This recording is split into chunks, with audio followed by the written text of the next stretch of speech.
Ayan, what's up dribblers at mga shooters, kamusta? Kamusta po kayo? Joshua Monson, number 24 jersey ng Northport Batang Fier ay gusto ng makatapat at may gustong patunayan kontra sa nagdidepensang Barangay Ginebra San Miguel ni Scotty Thompson. Ano nga ba ang ating game prediction sa magiging labang ito mga shooters? Ano nga ba ang magiging advantage ng Barangay Ginebra patungo sa kanilang laban ng Northport Batang Pier at nag-aagawan sila makapasok sa quarterfinals na may dalang twice to beat advantage? Ronde Hollis Jefferson lumipat sa Rain or Shine Elasto Painters. Talakayin at pag-usapan po natin yan sa video ito matapos mo siyang i-like, share, comment down below, and don't forget to subscribe and hit that notification bell button para lagi po tayong updated sa ating mga video. Mga shooters, eto nga laban ng Rain or Shine at ng Talk and Text ni Coach Jojo Lastimosa, Coach Yeng Giao, Ronde Hollis Jefferson na siyang lumipat patungo sa bench ng Rain or Shine Elasto Painters. Sabi nga ni Coach Yeng Giao, lugar namin yun.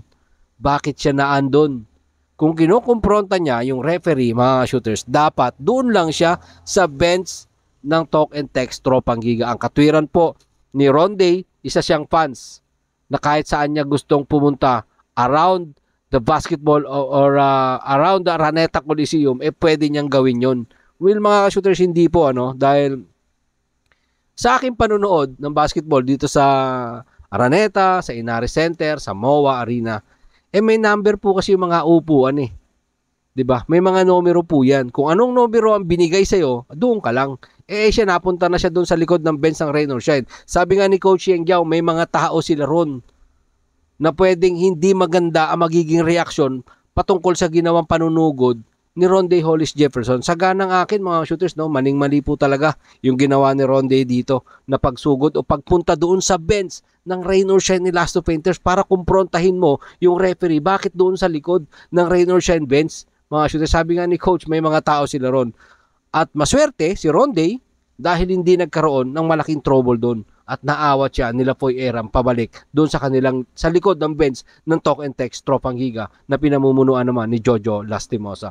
Pag-usapan naman natin mga shooters itong bakbakan ng Northport Batang Pier at ng Barangay Ginebra San Miguel. Ano nga ba magiging advantage ng bawat isang kupunan dito?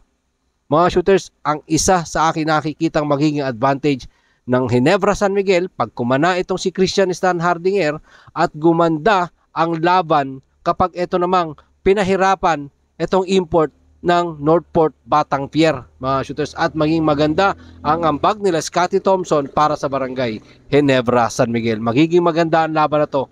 Nakikita natin na napakagandang laban ang ating masasaksihan kontra dito sa Barangay Ginebra at ang Northport Batang Pier. Parehas nag-aagawan ng panalo at parehas nag-aasam makapasok sa quarterfinals na may bit-bit na twice to beat advantage, mga shooters. Dahil matagal na panahon na itong Northport na hindi nakakapasok sa quarterfinals, mga shooters. At siyempre tatangkain nilang kunin yan ngayon kontra sa Barangay Ginebra. At ito nga si Joshua Monson, talagang may gustong patunayan pagdating dito sa bakbakan nila ng Barangay Ginebra San Miguel. Para sa akin mga shooters, ang game prediction ko rito at ang aking pag-a-analyze dito, eto, kailangan ng Barangay Ginebra nila Scotty Thompson ng magandang defense kontra dito sa Northport Batang Pier. Dahil pag hindi maganda ang deliver ng defense nila, malamang masisilat sila nitong Northport Batang Pier, mga shooter. At syempre, kailangan mag-ambag ng locals, hindi lang si Scotty Thompson, Maverick Ahamnisi, L.A. Tenorio,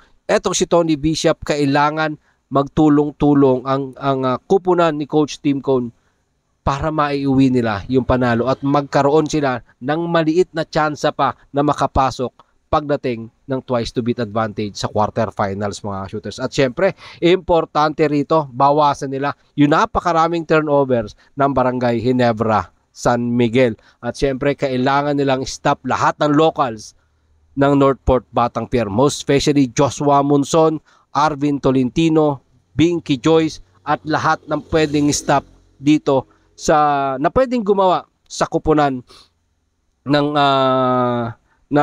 Northport Batang Pier. Alam natin mga shooters, kayang gawin niya ni Coach Tim Cone. Kayang mag-adjust ni Coach Tim Cone pagdating sa mga ganitong laro mga shooters. Siyempre, kailangan kontrolin ng Barangay Ginebra etong painted area, yung ilalim. Dahil alam natin mga shooters, no, etong Barangay Ginebra, when it comes to height advantage, mayroon sila niyan. Lamang sila dyan. Dahil sino lang ba malaki pagdating dito sa Northport Batang Pier? Diba? Si Finky Joyce at etong si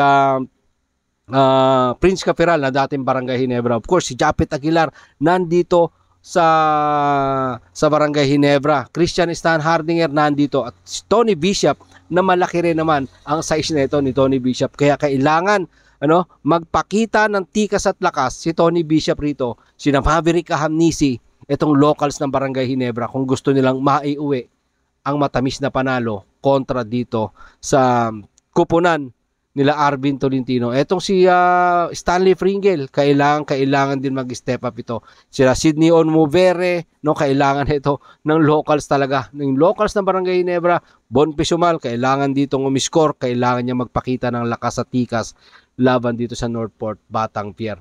At alam natin mga shooters, magagawa ng paraan ni Coach Timco na mailusot ang panalong ito kontra dito sa Northport Batang Pier. At yan yung ating prediction mga shooters, no? Yung height advantage ng Barangay Ginebra, yun yung kanilang magiging advantage. At kailangan gandahan ng depensa para makuha ang panalo. Marami pong salamat sa inyong panonood. Ano man po ang inyong opinion, pag-usapan po natin dyan sa comment section. Ingat and God bless everyone at Jorn.